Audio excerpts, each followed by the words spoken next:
आज की इस वीडियो में मैं आपको किसी भी सोलर पैनल यानी कि सोलर प्लेट को चेक करने का बिल्कुल एक आसान सा तरीका बताऊंगा और सिर्फ एक ही पहचान बताऊंगा जिसकी मदद से अगर आप किसी भी शॉप पर जाते हैं सोलर पैनल ख़रीदने के लिए तो जिससे आपको आइडिया हो जाएगा कि कौन सा सोलर पैनल ओरिजिनल है या फिर कौन सा सोलर पैनल फेक है या कॉपी है। तो जनाब किसी भी सोलर पैनल को चेक करने के लिए काफ़ी सारे तरीके बताए जाते हैं। जिस तरह आप देख रहे हैं कि ये एक मोनो सोलर पैनल है और ये जो कट हैं ये बड़े नहीं होने चाहिए बल्कि छोटे होने चाहिए या फिर सोलर पैनल के दरमियान लाइनिंग नहीं होनी चाहिए क्योंकि इससे एम्पेयर कम हो जाते हैं। और इसके अलावा सोलर पैनल के ऊपर जो कंपनी का लोगो है ये या फिर मोनोग्राम है वो इस ग्लास के ऊपर नहीं होना चाहिए बल्कि इस शीशे के नीचे होना चाहिए। और इसी तरह ये जो बार कोड होता है ये बार कोड होना चाहिए लेकिन शीशे के ऊपर नहीं बल्कि शीशे के नीचे होना चाहिए। और इसी तरह ये जो कंपनी का नाम है इसकी स्पेलिंग भी बिल्कुल ठीक होने चाहिए। और जब आप सोलर की बैक साइड पर आते हैं तो ऊपर एक दिखाई देता है जंक्शन बॉक्स, इसके नीचे बिल्कुल नीचे एक स्टिकर लगा होता है, ये भी बिल्कुल सीधा होना चाहिए, मतलब ये कि टेढ़ा मेढ़ा नहीं होना चाहिए। और इसके बाद इस स्टिकर में जो राइटिंग है जो स्पेलिंग है वो भी बिल्कुल ठीक होने चाहिए। और ये जो जंक्शन बॉक्स है ये भी बहुत बड़ा नहीं होना चाहिए बल्कि इसका साइज़ छोटा होना चाहिए। और इसके अलावा मैं आपको बता दूं कि फेक या कॉपी जो सोलर पैनल होते हैं इनको चेक करने की वाहिद कसौटी जो है वो है डिजिटल क्लैम मीटर। एक आम बंदा गर्मियों का सीज़न गुजारने के लिए 150 वाट का सोलर पैनल ख़रीद लेता है और 150 वाट की कैटेगरी में ज़्यादातर कॉपी या फिर जो फेक सोलर पैनल हैं वो आम तौर पर मार्केट में बहुत सारे मौजूद होते हैं। तो एक आम बंदा इसकी पहचान नहीं कर सकता, उसको नहीं पता होता कि इस नाकिस चीज़ को ख़रीद के ले जा रहा है और वो जल्दी ख़राब हो जाती है। इसका करंट एम्पेयर कम हो जाते हैं। जब आप सोलर पैनल ख़रीदने के लिए जाएं तो आपके पास इस तरह का डिजिटल क्लैम मीटर होना चाहिए। अगर आपने घर में सोलर सिस्टम लगाया है तो फिर मेरा मशवरा है कि आपके पास लाजमी होना चाहिए। इसको इस्तेमाल किस तरह करना है इस पर मैं एक डिटेल वीडियो बना चुका हूं, इसका लिंक डिस्क्रिप्शन में आपको मिल जाएगा। अगर आपके पास ये मीटर ना हो तो आपने दुकानदार से डिमांड करनी है कि वो आपको उस प्लेट के वोल्टेज और करंट मैयर करके दिखाए।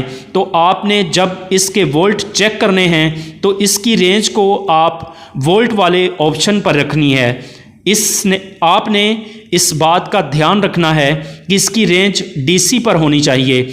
और इसके पैनल की ये जो दो प्रॉप्स हैं नज़र आ रही हैं तो आपने मीटर की दोनों प्रॉप्स को सोलर पैनल की दोनों प्रॉप्स में लगा देनी है जिस तरह आप देख रहे हैं।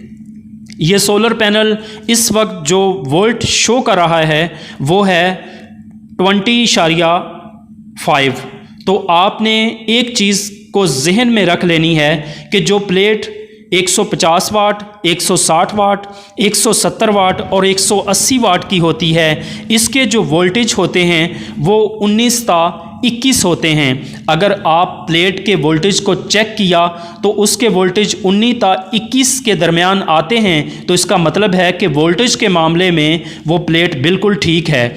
इसको मैयर करने के लिए आपने प्लेट के एंगल को इस तरह रखना है कि धूप जो है वो बिल्कुल इसके ऊपर पड़े, यानी कि थोड़ा सा लिटा के आपने इसको रखना है। आपने इस चीज़ का ख्याल रखना है कि जब भी आप सोलर पैनल ख़रीदने के लिए जाएं तो दोपहर का टाइम हो और उस वक्त धूप भी बहुत तेज़ हो। और इसी तरह अगर आप करंट को मैयर करना चाहते हैं तो मीटर की ये जो प्रॉप्स हैं इसकी कोई ज़रूरत नहीं है। इसके बाद मीटर की रेंज को आपने ले जाना है एम्पेयर्स पर।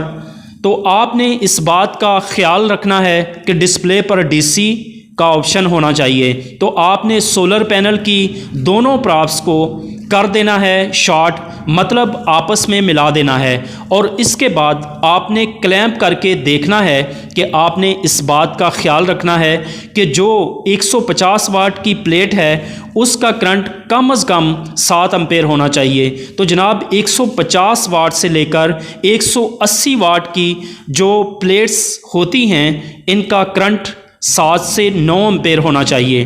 अगर करंट 7 से 9 एम्पेयर आता है तो आप उस प्लेट को ख़रीद लें, और अगर उसका करंट 4 से 5 एम्पेयर आता है तो आप उस प्लेट को ना ख़रीदें। समझ लें कि वो प्लेट एक नाक़िस क्वालिटी की प्लेट है, आप उसको परचेज़ नहीं करना है। इससे बेहतर है कि आप किसी अच्छी कंपनी की प्लेट ख़रीद लें। और एक चीज़ आपको बता दूं कि सिर्फ करंट या वोल्टेज पर ही आपने यकीन नहीं करना, बल्कि आपने इस बात पर भी गौर करना है कि उस प्लेट का कोई गारंटी कार्ड या वारंटी कार्ड मौजूद है कि नहीं। अगर ये देखा गया है, अक्सर ये देखा गया है कि दुकान पर जब आप चेक करते हैं तो वोल्टेज और करंट ठीक होते हैं, लेकिन कुछ अरसा के बाद सोलर पैनल पर लाइनिंग आना शुरू हो जाती हैं और उसका करंट और जो वोल्टेज है वो लो होना शुरू हो जाता है।